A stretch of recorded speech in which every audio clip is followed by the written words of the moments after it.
আল্লাহ পাক বলছেন সর্বশেষ ওহী সত্য মিথ্যার চূড়ান্ত মানদণ্ড আল কোরআন আল্লাহ পাক নাজিল করেছেন রমাদান মাসে। বলেন সুবহানাল্লাহ। রমাদান মাসে একটা রাত আছে লাইলাতুল কদর। লাইলাতুল কদর 27 রমজানেই হবে জরুরি না। শেষ দশকের বিজোড় রাতগুলোর যে কোনো রাতে লাইলাতুল কদর হতে পারে। হতে পারে 21-এর রাত, হতে পারে 23 বা 25 বা 27 বা 29। ইন্না আনজালনাহু ফি লাইলাতুল কদর, আল্লাহ পাক বলছেন নিঃসন্দেহে আমি কোরআনকে নাজিল করেছি লাইলাতুল কদরে।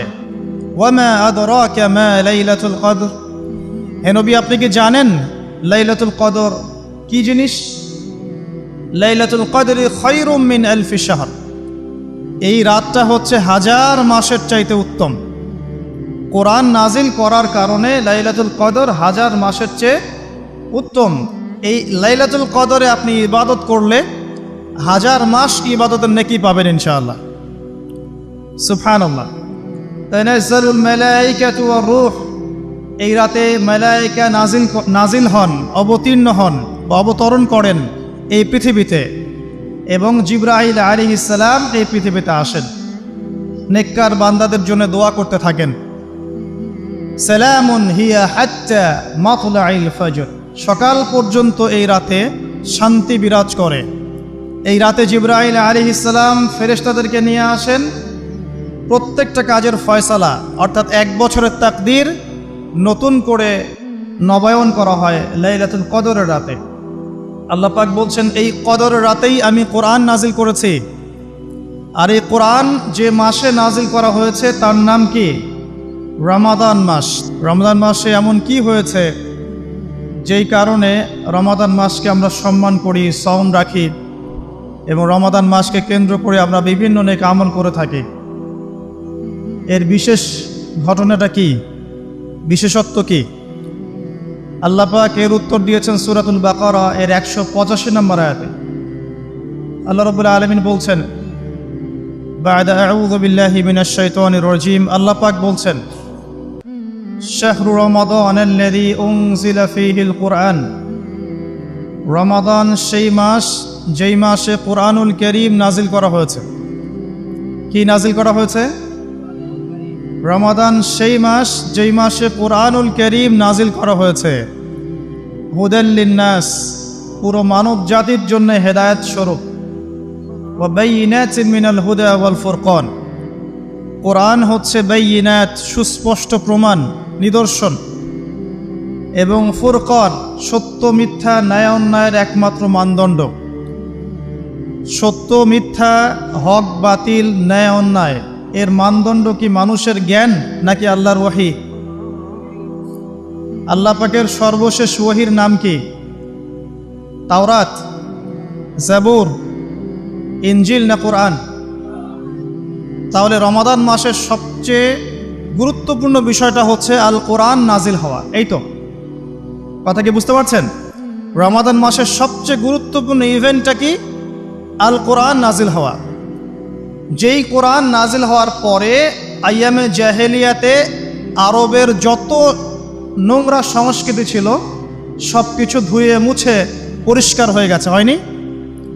আইয়ামে জাহেলিয়াতে শিরক ছিল, আইয়ামে জাহেলিয়াতে সুদ ছিল, সুদ। আইয়ামে জাহেলিয়াতে মাদক দ্রব্যের প্রচলন ছিল, নারীর অবমাননা ছিল, মেয়েদেরকে জীবন্ত কবর দেওয়া হতো, জেনা ছিল, ব্যভিচার ছিল, ধর্ষণ ছিল, মেয়েদের অধিকার ছিল না, দাস প্রথা ছিল, জুলুম ছিল, অন্যায়, মারামারি, কাটাকাটি, রাহাজানি, যুদ্ধ বিগ্রহ, এগুলো আইয়ামে জাহিলিয়াতে পূর্ণ ছিল। এইরকম একটা জাহেলি সমাজকে মাত্র 23 বছরের ব্যবধানে আল্লাহ রাব্বুল আলামিন পরিবর্তন করে দিলেন। সুবহানাল্লাহ। কে পরিবর্তন করলেন? মুহাম্মদুর রাসূলুল্লাহ সাল্লাল্লাহু আলাইহি ওয়াসাল্লাম। কিসের মাধ্যমে পরিবর্তন করলেন? আল্লাহর ওহী, কোরআন এবং সুন্নাহর মাধ্যমে। কত বছরের ব্যবধানে? মাত্র 23 বছর। মাত্র 23 বছর। 23 বছর পরের মক্কায় গিয়ে আপনি দেখবেন কোনো সুদ নাই, কোনো শিরক নাই, কোনো মাদক নাই, কোনো নারীর অবমাননা নাই, সেখানে মেয়েদেরকে আর ধর্ষণ করা হচ্ছে না, সেখানে আর মাদকদ্রব্য মানুষ খাচ্ছে না, সেখানে ভাই ভাই হয়ে গেছে সবাই, একে অপরের সাথে কোনো মারামারি কাটাকাটি ভেদাভেদ নাই, সবাই একটা উম্মা হয়ে গেছে। তো এই যে 23 বছরে একটা নোংরা সমাজকে আলোকিত সমাজে পরিণত করা হলো কিসের মাধ্যমে? আল কোরআনের মাধ্যমে। আর সেই কোরআন নাজিল করা হয়েছে রমাদান মাসে। তাহলে এই রমাদান মাসে আমাদের সবচেয়ে বড় দায়িত্বটা কি? কোরআন কেন্দ্রিক জীবন গড়া, তাই নয় কি? কোরআন কেন্দ্রিক জীবন গড়া, কোরআন পড়তে শেখা, কোরআন মানুষকে শেখানো, কোরআনের অর্থটা বোঝা, কোরআনকে নিয়ে গবেষণা করা, কোরআনের দাওয়াত মানুষকে দেয়া এবং কোরআনের যে বিধান এটা বাস্তবায়নের চেষ্টা করা। এই তো কোরআন কেন্দ্রিক কাজ তো এইগুলোই। নবী সাল্লাল্লাহু আলাইহি ওয়াসাল্লাম এবং সাহাবায়ে কেরাম 23 বছর ধরে এই কাজগুলো করেছিলেন বলেই আইএমএ জাহেলিয়াত একটা আলোকিত সমাজে পরিণত হয়েছে। আমার কথা কি বুঝতে পারছেন? আলহামদুলিল্লাহ। এখন আসেন খুব সরল কথা বলি যে আমরা যারা মুসলিম আছি, কোরআন কেন্দ্রিক আমাদের কি কাজ করা উচিত, এই রমাদান মাসে আমরা কি করতে পারি, এবং রমজান মাস থেকে শিক্ষা নিয়ে সারা বছর এটাকে ধরে রাখতে পারি কিভাবে, এটাই মূল কথা। অনেক বেশি কথার প্রয়োজন নাই, মূল কথা কিন্তু অল্প। রমাদান মাসে আমাদের প্রথম দায়িত্ব হচ্ছে আল কোরআন পড়তে শেখা। আমরা কারা কারা কোরআন পড়তে জানি? হাত উঁচু করে একটু। মাশাআল্লাহ, বেশিরভাগ মানুষই কোরআন পড়তে জানেন, আলহামদুলিল্লাহ। জাযাকুমুল্লাহ খায়রান, আল্লাহ পাক আপনাদেরকে বারাকা দান করুন, দোয়া করি। প্রথম কাজ কোরআন পড়তে শেখা। পড়তে জানেন, আলহামদুলিল্লাহ। তবে আমি কিছু কথা বলি যেগুলো শুনলে হয়তো আপনার কাছে মনে হবে যে আরো ভালো করে পড়া শেখা উচিত। পড়তে শেখা খুব গুরুত্বপূর্ণ একটা কাজ, কিন্তু যেমন তেমন করে পড়তে শিখলে হবে না, মদ মাখরাজ তাজবিদের সাথে পড়তে হবে। যেমন একটা অক্ষর আছে কফ, বড় কফ, যেমন কফ দিয়ে একটা শব্দ আছে কুল। আপনারা সূরায় পড়ছেন নামাজে কুল হুয়াল্লাহু আহাদ, তাই পড়ছেন না? তো এই কুল শব্দের অর্থ হচ্ছে বলুন। কিন্তু আপনি যদি কফ এর মাখরাজটা ভুল করেন এবং কফ না বলে আপনি ছোট কাফ পড়েন এবং কুল না পড়ে আপনি কুল পড়েন, বলেন যে কুল হুয়াল্লাহু আহাদ, তাহলে অর্থটা পরিবর্তন হবে। অর্থ দাঁড়াবে খাও আল্লাহ এক এবং অদ্বিতীয়। আমি কি বুঝাতে পারছি? শুধুমাত্র কফ এর উচ্চারণ সঠিকভাবে না করার কারণে আপনার অর্থ পরিবর্তন হয়ে গেছে, বলো এর জায়গায় খাও অর্থ চলে এসেছে। আপনি পড়ছেন আল্লাহু আকবার, আলহামদুলিল্লাহি রাব্বিল আলামিন, এই তো আপনি পড়ছেন আলহামদুলিল্লাহ। শব্দটা কি? আলহামদুলিল্লাহ। এই হা এর মাখরাজ কোথায়? হা এর মাখরাজ কোথায় বলেন একজন? কণ্ঠনালীর মাঝখান থেকে। এখান থেকে আপনি উচ্চারণ করছেন আলহামদুলিল্লাহি রাব্বিল আলামিন। অর্থ দাঁড়াচ্ছে সমস্ত প্রশংসা জগৎসমূহের রব আল্লাহর জন্যে, ঠিক আছে? কিন্তু আপনি এই হায়ে হত্তির জায়গায় যদি হায়ে হাওয়াস পড়েন, যার মাখরাজ অন্য জায়গা থেকে, আপনি পড়ছেন ফর এক্সাম্পল আলহামদুলিল্লাহি রাব্বিল আলামিন, যেমনটা অনেকেই পড়ে থাকে। কেমন আছেন? আলহামদুলিল্লাহ ভালো আছে, তাই না? কেমন আছেন? আলহামদুলিল্লাহ ভালো আছে। তো আলহামদুলিল্লাহ না বলে সে বলেছে আলহামদুলিল্লাহ। ওই যে হায়ের উচ্চারণ পরিবর্তন হয়ে গেছে, এই কারণে অর্থ পরিবর্তন হয়ে দাঁড়াবে যে সমস্ত নিন্দা আল্লাহর জন্যে, যিনি জগৎসমূহের রব।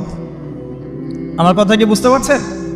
শুধু হা এর মাখরাজ ভুল হওয়ার কারণে এই সমস্যা হলো।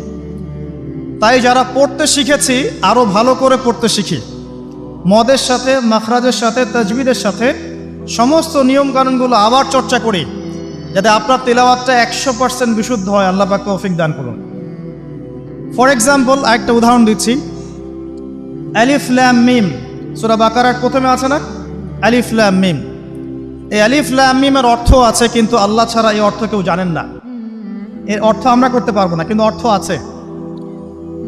যালিকাল কিতাব লা রাইবা ফিহ, এটা এমন একটা কিতাব যে কিতাবের মধ্যে কোনো সন্দেহ নাই, কোনো সন্দেহ নাই। এই যে নাই এর অর্থটা হচ্ছে লা, মানে নাই, লা রাইবা, কোনো সন্দেহ নাই। রয়ব মানে সন্দেহ, লা মানে না, লা রয়বা কোনো সন্দেহ নাই, ফিহি এর মধ্যে, মানে এই কিতাবের মধ্যে। এখানে লায়ের উপর কি মদ আছে? লায়ের উপরে কি মদ আছে না? লাকে টানতে হবে না? কি বলেন? লাকে টানতে হবে না? লাকে টানতে হবে, লা রয়বা ফি, লাকে টানতে হবে। এই যে বলি আমরা লা ইলাহা, লাই টান নাই? লা ইলাহা, লাই টান আছে না? আছে। ইল্লা আল্লাহ, কোনো ইলাহ নেই আল্লাহ ছাড়া। তো এই যে আপনি পড়ছেন লা রাইবা ফি, ঠিক আছে, কিন্তু আপনি যদি মতটাকে ভুল করেন এবং আপনি পড়েন যালিকাল কিতাব লা রাইবা ফি, লায়ে কি করেন নাই? মত করেন নাই, লায়ে আপনি টানেন নাই, কিন্তু পড়েছেন যালিকাল কিতাব লা রাইবা ফি। অর্থ কি হবে?